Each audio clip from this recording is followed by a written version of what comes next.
बाळाचा जन्म झाला की जन्माचं प्रमाणपत्र आणि 6व्या वर्षी अहो शाळेत ऍडमिशन आणि मूल 18 वर्षाचं झालं की 18 वर्षाचं झालं की असं काय वेगळं करायचं असतं?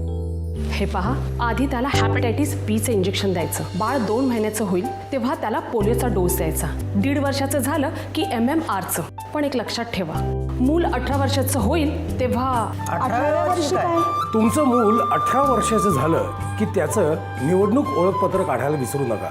मी आहे, कारण मी मतदार आहे. आता घर बसल्या देखील NVSP.in या वेबसाईटवर नाव तपासणं, नवीन नाव नोंदवणं किंवा असलेल्या नोंदींमध्ये दुरुस्ती करणं सहज शक्य आहे.